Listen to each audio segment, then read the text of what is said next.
সত্যি করে নিজের বুকে হাত রেখে বলো তো, তুমি কি চাও না আজ রাতে তুমি যেভাবে নিজের ঘরের দরজা বন্ধ করে বালিশে মুখ গুজে ডুকরে ডুকরে কাঁদছো, ঠিক সেভাবেই, হ্যাঁ ঠিক সেভাবেই ওই মানুষটাও কাঁদুক?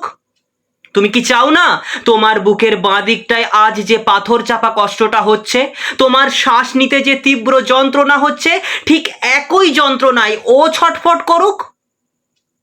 তুমি কি চাও না যে মানুষটা তোমার পবিত্র ভালোবাসার সাথে বেইমানি করে তোমার ইমোশন নিয়ে খেলা করে আজ অন্যের হাত ধরে খুব সুখে থাকার নাটক করছে, সে তার নিজের কর্মফলের আগুনে তিলে তিলে জ্যান্ত পুড়ে ছাই হয়ে যাক?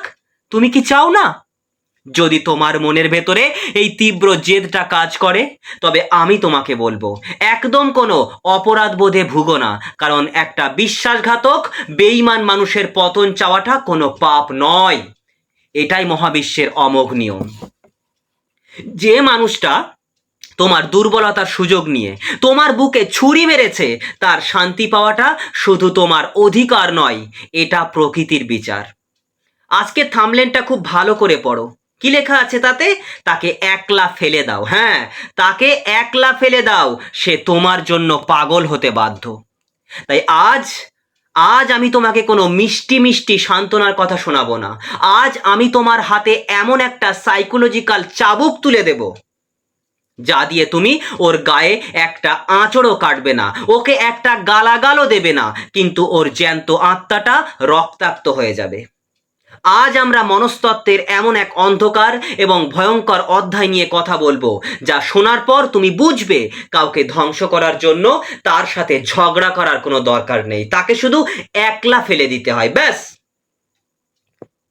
তুমি এই মুহূর্তে সবচেয়ে বড় ভুলটা কি করছো জানো? তুমি ওর জীবনে একটা উপস্থিতি বা প্রেসেন্স হয়ে আছো। তুমি হয়তো ভাবছো, আমি যদি ওকে বারবার বোঝানোর চেষ্টা করি, আমি যদি ওকে আমার কষ্টের কথাগুলো বলি, হয়তো ওর পাষাণ হৃদয়টা একবারের জন্য গলবে, হয়তো ও বুঝতে পারবে ও আমার সাথে কতটা অন্যায় করেছে। কিন্তু বন্ধু, এখানেই তুমি সাইকোলজির সবচেয়ে বড় ফাঁদে পা দিয়েছো। তুমি যখন কাউকে তোমার যন্ত্রণার কথা বলো, যখন তুমি তাকে বারবার মেসেজ করো, বা সে ব্লক করে দেওয়ার পরেও অন্য নম্বর থেকে কল করো, তুমি আসলে কি করছো জানো? তুমি ওর ইগো বা অহংকারের মেশিনে ব্যাটারি ভরে দিচ্ছ। তাই বিখ্যাত মনোবিজ্ঞানী রবার্ট সিয়ালডিনি তার যুগান্তকারী গবেষণায় দ্য স্ক্যারিটি প্রিন্সিপালে বা দুষ্প্রাপ্য নীতি আবিষ্কার করেছিলেন। এই নীতিটা কি? এই পৃথিবীর সবচেয়ে সোজা এবং নির্মম নিয়ম হলো, যে জিনিসটা সব সময় চোখের সামনে পাওয়া যায় মানুষ তার দাম দেয় না। বাতাস আমাদের বাঁচিয়ে রাখে, কিন্তু আমরা কি বাতাসের দাম দিই? দিই না, কারণ বাতাস সব সময় অ্যাভেলেবেল। কিন্তু যখন কেউ জলের তলায় ডুবে যায়, তখন সে এক ঢোক বাতাসের জন্য নিজের জীবন বাজি রাখতে পারে। তুমি ওর কাছে সেই সস্তা বাতাস হয়ে গেছো।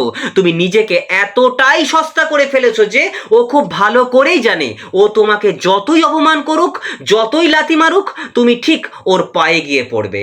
তোমার এই যে অতিরিক্ত অ্যাভেলেবিলিটি, এটাই ওর ব্রেনে একটা ইলুশন বা চরম ভ্রান্তি তৈরি করেছে। ও নিজেকে স্বয়ং ঈশ্বর ভাবতে শুরু করেছে, ভগবান ভাবতে শুরু করেছে। বন্ধু, দার্শনিক আর্থার শোপেনহাওয়ার একটা অত্যন্ত ভয়ঙ্কর সত্য কথা বলেছিলেন। কি বলেছিলেন? মানুষের সবচেয়ে বড় দুর্বলতা হলো অন্যের চোখে নিজের অস্তিত্ব বা দাম খোঁজা। ওই বেঈমান মানুষটার নিজের আসলে কোনো দাম নেই। ও তোমার চোখের ওই ভিখারির মতো চাহনিটা দেখে নিজের দাম বাড়িয়েছে। তুমি রোজ ওর কাছে ভিক্ষে চাইছো, আর ও সেই ভিক্ষে দেওয়ার অহংকারে ফুলে ফেঁপে উঠেছে। তুমি কি বুঝতে পারছো না যে তুমি নিজের হাতে একটা দানব তৈরি করেছো? তুমি যত ওর সাথে যোগাযোগ রাখার চেষ্টা করছো, ও তত বেশি কনফিডেন্ট হচ্ছে যে তুমি ওকে ছাড়া এক পাও চলতে পারবে না। তাই মনোবিজ্ঞানে আর একটা সাংঘাতিক টার্ম আছে, যাকে বলা হয় ইমোশনাল লাইফ সাপোর্ট। হসপিটালে কোমায় থাকা রোগীকে যেমন লাইফ সাপোর্ট দিয়ে বাঁচিয়ে রাখা হয়, ওই মানুষটার মিথ্যা অহংকারটাকে তুমি তোমার চোখের জল দিয়ে বাঁচিয়ে রেখেছো। তুমি যখন ওর সাথে তর্ক করো, ও তখন ভাবে, যাক ও অন্তত আমাকে নিয়ে ভাবছে, আমার কন্ট্রোল এখনো ওর ওপরে আছে। তোমার রাগ, তোমার কান্না, তোমার অভিমান, এগুলো ওর কাছে একটা ট্রফি, এক একটা ট্রফি। ও ওর বন্ধুদের কাছে গিয়ে হাসতে হাসতে বলে, দেখ দেখ আমাকে ছাড়া ও কেমন পাগলের মতো করছে। একবার ভেবে দেখো তো বন্ধু, তুমি কার জন্য নিজের এই মহামূল্যবান জীবনটাকে নরক বানাচ্ছ বলো? একটা এমন মানুষের জন্য যে তোমার কান্নার শব্দ শুনে ফোনের ভলিউম কমিয়ে দেয়, যে তোমার দীর্ঘশ্বাসকে একটা সস্তা নাটক বলে মনে করে, যে তোমার পবিত্র ভালোবাসাকে ডাস্টবিনের জঞ্জালে ভেবে ছুঁড়ে ফেলেছে, তার জন্য? এবার এই খেলাটা চিরকালের মতো বন্ধ করতে হবে। এবার এই লাইফ সাপোর্টের প্লাগটা টেনে খুলে দেওয়ার সময় এসেছে। তাই আমি তোমাকে গ্যারেন্টি দিচ্ছি, এমন কিছু ব্রহ্মাস্ত্র শেখাবো তোমাকে যা প্রয়োগ করলে আগামী কয়েক সপ্তাহের মধ্যে ওর মস্তিষ্কের জ্যাম হয়ে যাবে, ওর মস্তিষ্ক জ্যাম হয়ে যাবে। যে আমি তোমাকে হাতে ধরে শেখাবো দ্য পাওয়ার অফ আইসোলেশন, বা একলা ফেলে দেওয়ার ভয়ঙ্কর বিজ্ঞান। তুমি যখন আমার বলা এই সাইকোলজিক্যাল ট্রিকগুলো অ্যাপ্লাই করবে, ওকে মহাকাশের মতো একলা করে দেবে, তখন ওর ব্রেনের ডোপামিন ক্রাশ করবে। ওর ওই বিশাল অহংকারের প্রাসাদটা তাসের ঘরের মতো ভেঙে ওর নিজের গায়ের ওপরেই পড়বে। তোমার একটাও শব্দ খরচ করতে হবে না, কোনো গালাগাল দিতে হবে না, শুধু তোমার ওই পিনপতন একাকিত্বকে, ওই একাকিত্বে ও শ্বাস নেওয়ার জন্য ছটফট করবে। আমি তোমাকে দেখাবো কিভাবে ধাপে ধাপে ওর ইগো ভেঙে গুঁড়িয়ে যাবে। ও নিজের কর্মফলের আগুনে জ্যান্ত পুড়তে বাধ্য হবে। তুমি কি তৈরি ওকে চিরকালের মতো একলা ফেলে দিয়ে পাগল করে দিতে? তুমি কি তৈরি নিজের সস্তা কান্নার দিন শেষ করে ওর চোখের জল দেখার জন্য অপেক্ষা করতে? যদি তোমার ভেতরে একটুও আত্মসম্মান বেঁচে থাকে, যদি তোমার রক্তে একটুও জেদ বাকি থাকে, তবে এখনই কমেন্ট বক্সে তোমার জীবনের সবচেয়ে বড় হুঙ্কারটা আমাকে জানিয়ে দিয়ে যাও। আমি তোমাকে হাতে ধরে শিখিয়ে দেবো বন্ধু, বিশ্বাস করো, আমি তোমাকে হাতে ধরে শেখাবো একলা ফেলে দেওয়ার সেই মারাত্মক এবং ভয়ঙ্কর মনস্তত্ত্ব। ততক্ষণ নিজের চোখের জলটা মুছে ফেলো, কারণ যে তোমার চোখের জলের দাম বোঝেনি, তার জন্য কাঁদাটা নিজের ঈশ্বরকে অপমান করার সমান। কি বললাম বুঝতে পেরেছো? তুমি এতক্ষণ আমার ভিডিওটা দেখছো, আমি তোমাকে স্বাগত জানাচ্ছি। তুমি অনেক ধৈর্যশীল, তুমি তোমার মনের কাছে প্রস্তুত, তুমি প্রস্তুত ওই পুরনো দুর্বল আর ইমোশনাল আমিটাকে নিজের হাতে গলা টিপে মেরে ফেলে একজন অজেয় শিকারীর রূপে জন্ম নিতে। তাই আমি প্রথমের দিকে আলোচনা করেছিলাম, গভীরভাবে তোমাকে বুঝিয়েছি যে তুমি যখন কাউকে তোমার যন্ত্রণার কথা বলছো, তখন তুমি আসলে তার ইগোর মেশিনে জ্বালানি ভরছো, ব্যাটারি ভরছো। তোমার চোখের জল তাকে মহান তৈরি করছে, আর তোমাকে রাস্তার ধুলোর মতো সস্তা করে দিচ্ছে। তাই আজ এই মুহূর্ত থেকে আমরা মনস্তত্ত্বের এমন কিছু ব্রহ্মাস্ত্র প্রয়োগ করব যা ওর ইগোর সাপ্লাই বা জ্বালানিটাকে এক লহমায় বন্ধ করে দেবে। আজ আমরা শিখব দ্য পাওয়ার অফ আইসোলেশন, বা একলা ফেলে দেওয়ার সেই ভয়ঙ্কর বিজ্ঞান। চলো একদম 100% নয়, 1000% গ্যারান্টি দিয়ে সেই মনস্তাত্ত্বিক সমাধানগুলোতে প্রবেশ করি, যা ওর ব্রেনকে পুরোপুরি জ্যাম করে দেবে। তো প্রথমত তোমাকে খেয়াল রাখতে হবে the law of absolute isolation. যুক্তিবিজ্ঞানের একটা খুব সাধারণ নিয়ম আছে, যদি তুমি কোনো কারণকে সম্পূর্ণ সরিয়ে নাও কোনো কারণকে, তবে তার ফলাফলও চিরকালের মতো মুছে যেতে বাধ্য। এতদিন তুমি ওর জীবনে একটা কারণ হয়ে দাঁড়িয়েছিলে। তুমি মেসেজ করতে, ও অবহেলা করার সুযোগ পেত। তুমি ফোন করতে, ও কেটে দেওয়ার সুযোগ পেত। তুমি অহংকার দেখানোর কারণ হয়ে দাঁড়িয়েছিলে বলেই অহংকারটা দেখিয়েছিল। আজ থেকে তোমাকে এই কারণ হওয়াটাই বন্ধ করতে হবে। সিগমুন্ড ফ্রয়েড ওনার মনস্তত্ত্ব অনুযায়ী মানুষের ইগো বা অহংকার সব সময় অন্যের মনোযোগের ওপর ভিত্তি করে একটা মিথ্যা আত্মবিশ্বাস তৈরি করে। তুমি যখন আজ থেকে সম্পূর্ণভাবে তাকে কাট অফ করে দেবে, তখন ওর সেই ইগোর ভিতটা কেঁপে উঠবে। তুমি এমনভাবে নিজের জীবন থেকে ওকে বিচ্ছিন্ন করে দেবে যেন এই পৃথিবীতে ওর কোনো অস্তিত্ব নেই। No message, no call, no sad status, no complain. তুমি একেবারে স্তব্ধ হয়ে যাবে। তুমি ওকে ব্লক করবে না, কারণ ব্লক করা মানে তুমি বুঝিয়ে দিচ্ছ যে তুমি ওকে নিয়ে ভাবছো, তুমি ওর ওপর রেগে আছো। তুমি ওকে আনব্লক অবস্থায় রেখেই এমন একটা নীরবতা তৈরি করবে যা মহাশূন্যের মতো অন্ধকার আর গভীর হবে। যখন ও দেখবে যে মানুষটা কাল পর্যন্ত ওর পায়ের কাছে পড়েছিল, সে হঠাৎ করে এত শান্ত আর অদৃশ্য হয়ে গেল কিভাবে, তখন ওর অবচেতন মন চিৎকার করে উঠবে। ওর মনে হবে, আমার হাতের পুতুলটা কি তাহলে আমার কন্ট্রোলের বাইরে চলে গেল? এই একটা প্রশ্ন ওর সাজানো অহংকারের প্রাসাদে মারাত্মক ভূমিকম্প তৈরি করবে। দ্বিতীয় ব্রহ্মাস্ত্র, ডোপামিন স্টারভেশন। মানুষের মস্তিষ্ক সবসময় একটা অসম্পূর্ণ কাজ বা হঠাৎ করে হারিয়ে যাওয়া জিনিস নিয়ে সবচেয়ে বেশি ভাবে। সাইকোলজিতে একেই বলে জেগার্নিক এফেক্ট। তুমি ছিলে ওর ব্রেনের ডোপামিন বা আনন্দের মেইন সুইচ। ও যখন চাইতো তোমাকে কাঁদিয়ে মজা পেত। তুমি যখন হঠাৎ করে এই সাপ্লাইটা বন্ধ করে দিয়ে ওকে ওর নিজের পৃথিবীতে একা ফেলে দেবে, তখন ওর ব্রেনে ডোপামিন হরমোনের তীব্র অভাব দেখা দেবে। একটা নেশাগ্রস্ত মানুষের কাছ থেকে যখন তার নেশার জিনিস কেড়ে নেওয়া হয়, তখন সে যেমন যন্ত্রণায় ছটফট করে, ঠিক তেমনি তোমার অবহেলায় ওর ব্রেনও ছটফট করতে শুরু করবে। ওর মনে হবে ও যেন একটা মরুভূমিতে দাঁড়িয়ে আছে, যেখানে এক ফোঁটাও জল নেই।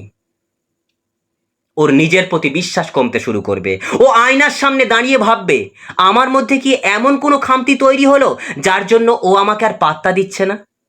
ও কি আমাকে সত্যিই ভুলে গেল? এই সন্দেহ ওর অহংকারকে উঁইপোকার মতো কুরে কুরে খাবে।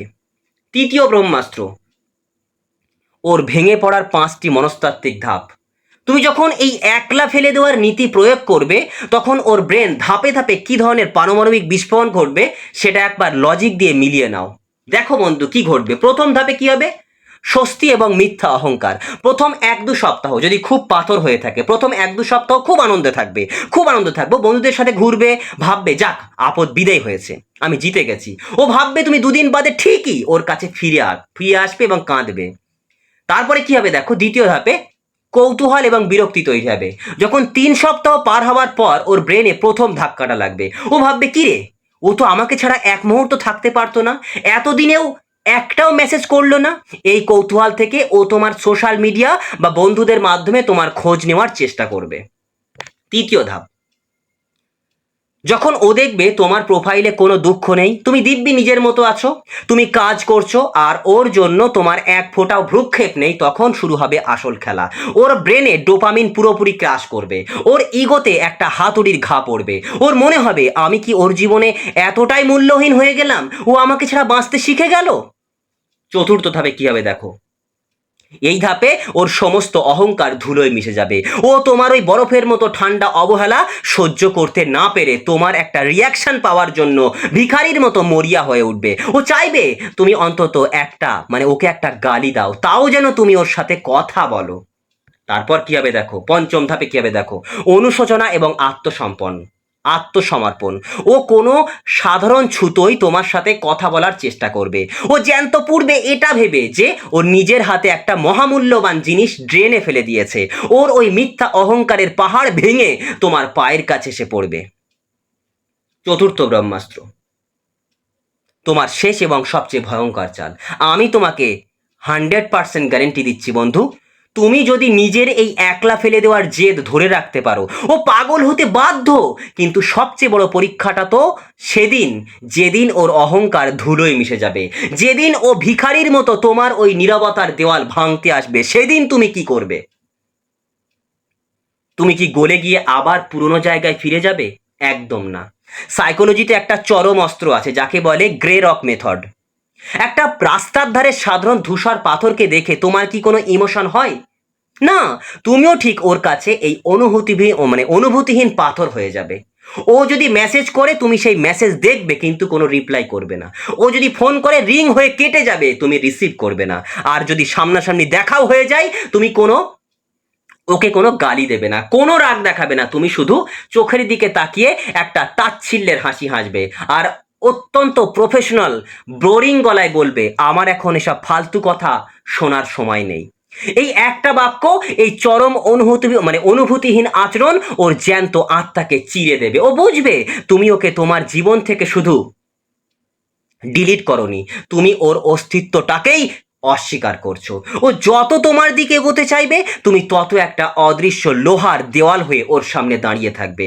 ওকে ওর ওই একাকিত্বের অন্ধকারেই জ্যান্ত পুড়তে দাও।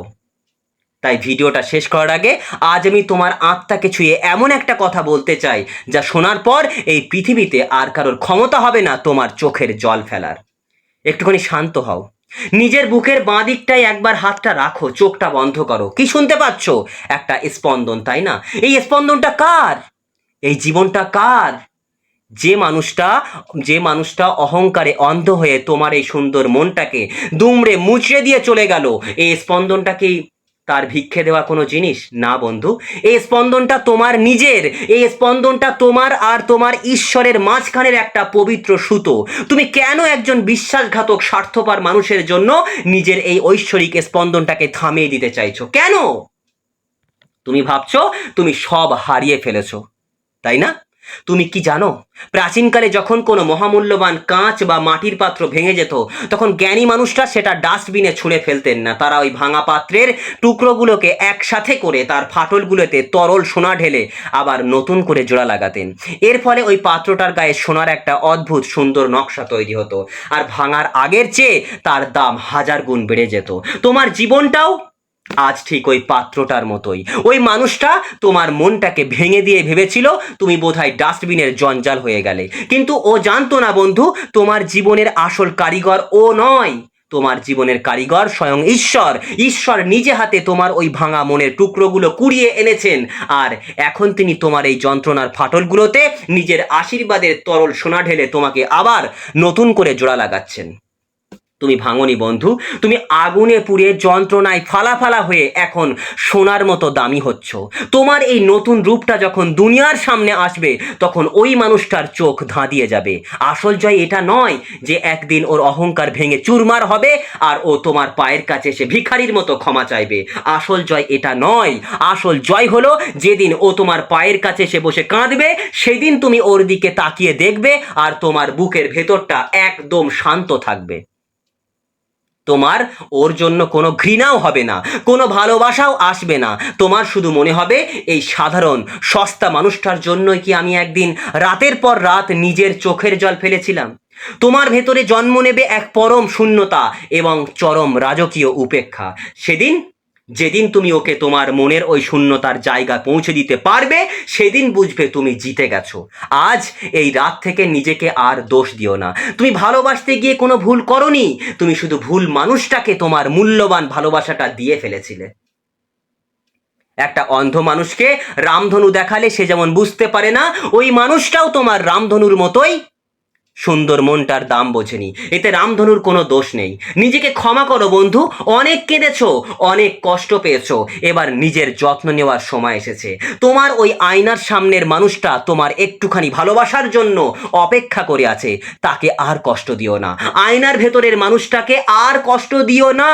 যে তোমার বিশালত্ব নিতে পারেনি, তাকে ওই অন্ধকারে একা ফেলে দিয়ে তুমি আলোর দিকে হাঁটা শুরু করো। তুমি তো একটা জ্বলন্ত সূর্য, আর সূর্য কখনো কারুর অহংকারের মেঘে চিরকাল ঢাকা থাকতে পারে না। তাই ভিডিওটা ছেড়ে যাওয়ার আগে নিজের আত্মাকে সাক্ষী রেখে নিজের জীবনের শ্রেষ্ঠ জাগরণের কথাটা গোটা মহাবিশ্বকে জানিয়ে দিয়েছ। আমি আর ভাঙা কাঁচ নই, আমি তরল সোনা। আমার আত্মা অজেয়, আমি মুক্ত। খুব ভালো থেকো বন্ধু, নিজেকে অনেক অনেক ভালোবাসতে শেখো।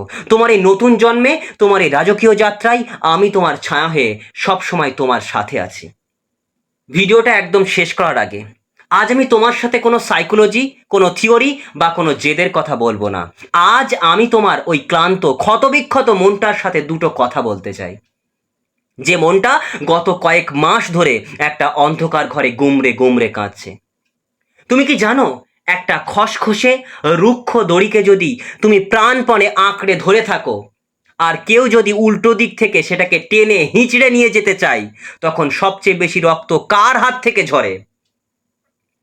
তোমার নিজের হাত থেকে। তাই দড়িটা ছেড়ে দিলে হয়তো প্রথম কয়েক মুহূর্তের জন্য তোমার মনে হবে তুমি সব হারিয়ে ফেলেছো, তুমি শূন্য হয়ে গেছো। কিন্তু চরম সত্যিটা হলো, দড়িটা ছেড়ে দিয়ে তুমি আসলে তোমার হাত দুটোকে চিরকালের মতো পঙ্গু হয়ে যাওয়ার হাত থেকে বাঁচিয়ে দিলে। আমার কথাটা তুমি বুঝতে পারছো? আরও একবার শোনো আমি কি বোঝাতে চাইলাম। ওই বেঈমান মানুষটা ছিল তোমার জীবনের সেই রুক্ষ দড়ি। তুমি ওকে যত আঁকড়ে ধরতে চাইছো, ও তত তোমাকে রক্তাক্ত করছে। আজ এই রাতে সেই দড়িটা চিরকালের মতো ছেড়ে দাও, ওকে ওর মতো যেতে দাও, ওর মতো থাকতে দাও। তুমি ভাবছো ও তোমাকে ছেড়ে গেছে বলে তোমার দাম কমে গেছে, তুমি হেরে গেছো, তাই না?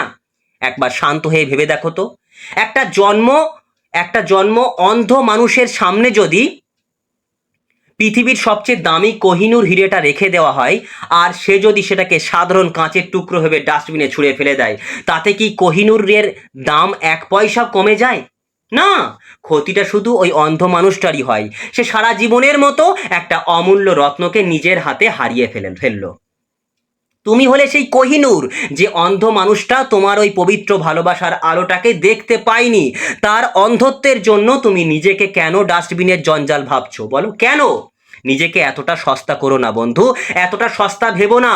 ঈশ্বর তোমাকে এই পৃথিবীতে কারোর পায়ের তলায় পড়ে থাকার জন্য বা কারোর কাছে ভিক্ষে করার জন্য পাঠাননি। তিনি ওই মানুষটাকে তোমার জীবন থেকে সরিয়ে দিয়েছেন কোনো শাস্তি হিসেবে নয়, বরং তিনি তোমাকে একটা মারাত্মক দুর্ঘটনার হাত থেকে বাঁচিয়েছেন। তিনি জানেন তুমি এর চেয়ে হাজার গুণ ভালো কিছু পাওয়ার যোগ্য। তুমি কার জন্য নিজের রাতের ঘুম নষ্ট করছো বলো? যে মানুষটা আজ রাতে অন্য কারোর কথা ভেবে হাসছে তার জন্য? যে মানুষটা তোমার বুক ফাটা আর্তনাদ শুনেও একবারও ফিরে তাকায়নি তার জন্য? না বন্ধু, আর নয়। আজ রাতে আয়নার সামনে দাঁড়িয়ে নিজের চোখের জলটা শেষবারের মতো মুছে ফেলো। নিজের ওই সুন্দর মুখটার দিকে তাকিয়ে নিজেকেই কথা দাও বন্ধু, যে চোখ দিয়ে তুমি এই সুন্দর একটা স্বপ্ন দেখেছিলে, যেই চোখে আর কোনোদিন কোনো বিশ্বাসঘাতকের জন্য এক ফোঁটা জলও আনবে না, ওই চোখে। তুমি কোনো সাধারণ মানুষ নও। তুমি হলে সেই ফিনিক্স পাখি, যে নিজের পুড়ে যাওয়া ছাই থেকে আবার নতুন করে আরো ভয়ঙ্কর সুন্দর হয়ে জন্ম নিতে জানে। আসল প্রতিশোধ ওকে কাঁদানোর মধ্যে নেই। আসল প্রতিশোধ হলো নিজের হারিয়ে যাওয়া সেই পুরনো সুন্দর হাসিটাকে আবার ফিরিয়ে আনাতে। যেদিন তুমি সত্যি সত্যি মন থেকে হাসতে শিখবে, যেদিন তুমি ওকে ছাড়াই নিজের জীবনে চরম সফল হবে, সেদিন ওর জ্যান্ত আত্মাটা অনুশোচনায় থরথর করে কাঁপবে। তাই আজ আজ ওকে সম্পূর্ণ একলা করে দিয়ে তুমি নিজের জীবনের রাজা বা রানী হয়ে ওঠো। তাই নিজের আত্মাকে সাক্ষী রেখে তুমি একটা কমেন্ট করো তো, একটা কমেন্ট করো। যদি ভিডিওটা তোমার ভালো লেগে থাকে, নিজের আত্মাকে সাক্ষী রেখে একটা কমেন্ট করো। খুব ভালো থেকো বন্ধু। নিজের ওই সুন্দর হাসিটা আর কখনো হারিয়ে যেতে যেও না, হারিয়ে যেতে দিও না। নিজেকে অনেক অনেক ভালোবাসতে শেখো। তোমার এই নতুন জীবনের যাত্রায়, তোমার এই ঘুরে দাঁড়ানোর লড়াইয়ে আমি সব সময় তোমার সাথে আছি, তোমার পাশে আছি। দেখা হচ্ছে খুব তাড়াতাড়ি তোমার বিজয়ের ঠিক ওপারেই। ততক্ষণ নিজের খেয়াল রাখো এবং নিজেকে ভালোবাসতে থাকো।